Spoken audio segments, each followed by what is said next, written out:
Good evening. Today is Sunday, June 19th, 2022, and we're going to be predicting results of the 2024 United States presidential election. A lot can still happen in between now and then. We still have the midterm elections in between, and we cannot definitively say who the nominees for both parties will be, but for this scenario, we're going to be considering it to be Donald Trump as the Republican nominee and Joe Biden as the Democratic nominee. So let's begin with the safe states for both parties. And I'm going to be a little bit cautious in terms of saying which ones are safe versus which ones are likely. So, for example, Oregon, I'm not going to put as safe. California, I will. Washington, I will. Hawaii, New York, Maryland, DC, Massachusetts, and Vermont. And I think that should be good. We can potentially put Maine's first district as well. And I think that is it. As for the Republicans, I'm going to be putting Utah, Idaho, Montana, Wyoming, the Dakotas, a good chunk of Nebraska, except for the second district. So, like that. Kansas, Oklahoma.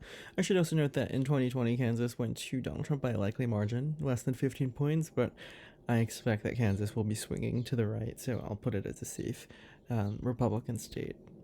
Missouri, Arkansas, Louisiana, Mississippi and Alabama, Tennessee, Kentucky, Indiana, West Virginia, and for now I'll leave South Carolina as is. So this is where we stand, and I'm just going to fill in some of the likely states for both parties now. So if we look at the 2020 results, Alaska went to Donald Trump by 10 points, which was a pretty poor performance for the Democrats or rather for the Republicans, that the Democrats were getting 43% of the vote in the state of Alaska, a very conservative state. Democrats really did perform quite well there. I do anticipate the Republicans continuing to gain more support in Alaska as we go into the 2024 election. Is that going to be enough to overcome that margin? So will that 10-point margin go up to a 15-point margin or exceed a 15-point margin? I can't definitively say, but I think that we've seen a significant swing in the country towards Republicans, and I will say that it is going to be greater than a 15-point margin in the state of Alaska. The state of South Carolina was also somewhat competitive, not too competitive, but within a certain range. Donald Trump leading there by less than 12 points. I think that as well is one that has a good chance of going back to more than 15 given the current political climate in the country. So that's where we are now. In terms of some likely Democratic states, I think Oregon is one that really meets that quite well. We can quickly bring up the election results from 2016, and we can see how that sort of played out. And I think that this is a good comparison. We see that Hillary Clinton winning Oregon by just 11 points. Whereas in 2020, Joe Biden won by around 16. I definitely think that this could fall back into the likely category given the current political climate for the Democrats. Illinois, Hillary Clinton winning there by almost 17 points. And Joe Biden winning there as well by around 17. I think that although there is a pretty bad national environment for the Democrats, I'm not sure if this is going to be able to bring it down into likely. Given that 2016 was not that great of a showing for the Democrats. For now, I'll put it as safe.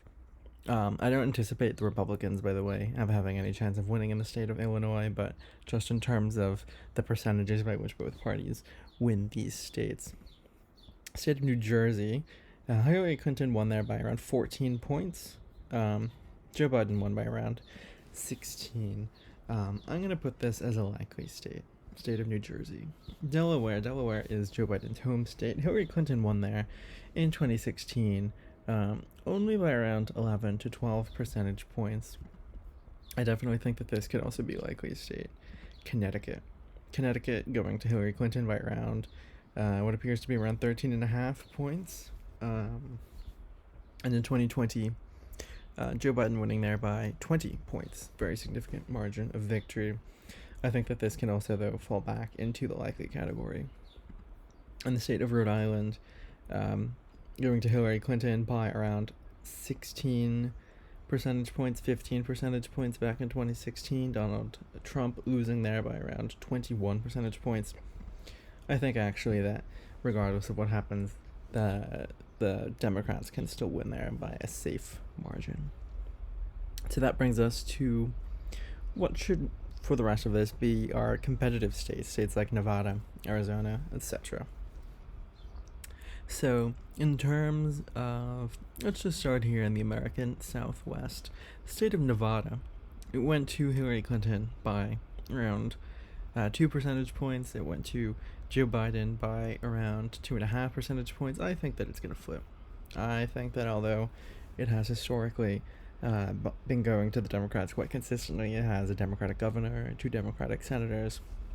I think that the national environment is just way too spoiled for the Democrats.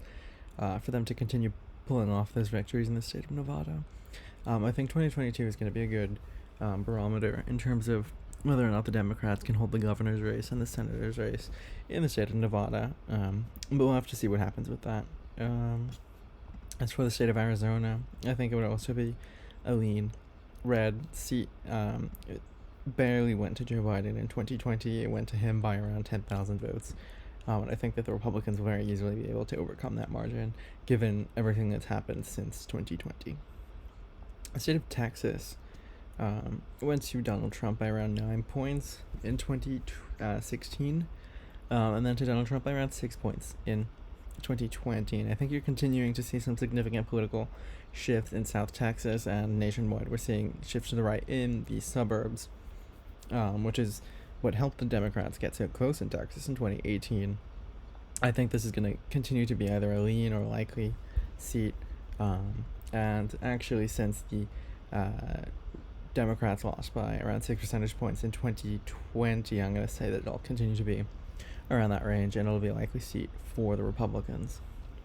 That brings us to Colorado and New Mexico. In 2016, New Mexico going to Hillary Clinton by 8 points. And then more recently going to Joe Biden by around 10 to 11 points. And so I think that it's still going to be definitely within that margin. Now, it sort of raises the question, will it be greater than or less than 10 percentage points for either party? I think that it'll probably be somewhere between 5 and 10 percentage points for the Democrats, and I'll leave it as a lean Democratic seat. This is for the state of Colorado. Went to Hillary Clinton by just under 5 percentage points, and then it went to Joe Biden by a whopping 13 percentage points. I think that this is definitely a very safe state for the Democrats. It's not safe as in greater than 15 percentage point margins, but nonetheless, the Democrats do pretty well in the state of Colorado, and I'll give them the likely rating in that state. As for the states in the southeast, we have the state of North Carolina. Went to Trump in 2016 by around 3 percentage points, and then again to Trump by around 1 to 2 percentage points. I'll leave it as a lean Republican state. North Carolina has gone to the Republicans quite consistently in the past couple of elections, and I don't see them having any sort of struggles there given the national environment right now. Same thing with Georgia and Florida. Georgia going to the Democrats in 2020 and early 2021 with the Senate election. I don't see that being replicated. Those were small margins of victories, and the national environment is not in the Democrats' favor as much as it once was. It's decidedly not in their favor. Florida, the Republican Party has done very well in the state of Florida. They have really launched a significant political revolution, if you will, in Miami, which has really helped their totals statewide. Donald Trump outperforming himself in the state of Florida in 2020 versus 2016. 2016, he won there by 1.2 percentage points, and then in 2020, he won there by around 3 percentage points, garnering more than 50% of the vote in the state. A very good result for Donald Trump. That brings us towards the Northeast and the Midwest. I think that Virginia raises a lot of questions. Because it had gone to Hillary Clinton by 5 points, and then it had gone to Joe Biden by 10 percentage points, and then in 2021 you had Glenn Youngkin, a Republican, win the governor's race in the state of Virginia, and I think that makes Virginia much more of a toss-up than we would have thought in previous elections. For now, I'm going to have it as a tilt red state. I do think, though, that it, in the current state, is a very close state. It really depends on how polarized Virginia voters are by someone like Donald Trump versus Glenn Youngkin, who is a very different, more centrist-seeming candidate than Donald Trump, but also quite conservative. In the states of Ohio and Iowa, the Republicans did very well there in the state of Ohio and the state of Iowa in 2020, and I expect that to continue in 2024. I don't see any significant changes since then that would make them less conservative. And as for Nebraska's 2nd district, I'd say that that's a lean Republican at the moment as well. And that brings us to more of the Rust Belt. I think that very solid chance that Joe Biden loses Wisconsin. Joe Biden won there by only around 10,000 votes in 2020, and it was a very small margin for Donald Trump in 2016, but I think that, again, the national climate decided in favor of the Republicans, and that would give them a significant boost in the state of Wisconsin.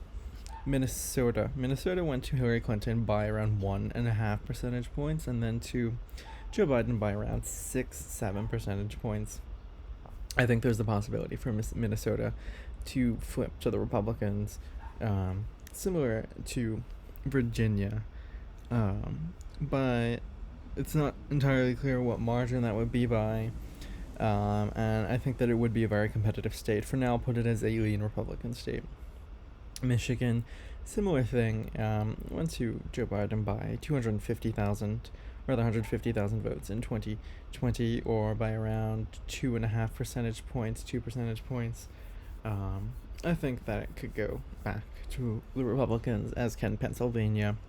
Pennsylvania was quite close in 2020, going to Joe Biden by only around 80,000 votes, 1 percentage point. I think that there's definitely room for the Republicans to win back the state of Pennsylvania. As for Maine at large, I think that that still is actually unclear. If we go back to 2016, Hillary Clinton won there in the state at large by only around 3 percentage points, which was a really poor result, and Joe Biden winning by 9 percentage points. I think that this will still probably end up in Democrats' favor, but it will be a close margin, and I think that certainly in the 2nd district, Donald Trump, I believe he won the 2nd district both in 2016 and 2020. I don't see him not winning the 2nd district in 2024, especially under the current political climate. So I'd give him the 2nd district in Maine. And the state of New Hampshire, very interesting. Hillary Clinton, she only won that state by 3,000 votes, the thinnest of margins. And then Joe Biden came in and won the state of New Hampshire by around 7 percentage points, which is a pretty convincing victory. I think that now, especially given the current political climate, New Hampshire again falls back very clearly into toss-up territory, and we're going to see this year with the Senate race in the state of New Hampshire. And I am not confident that the Democrats can hold on to the state. I'm going to put it as a currently tilt Republican.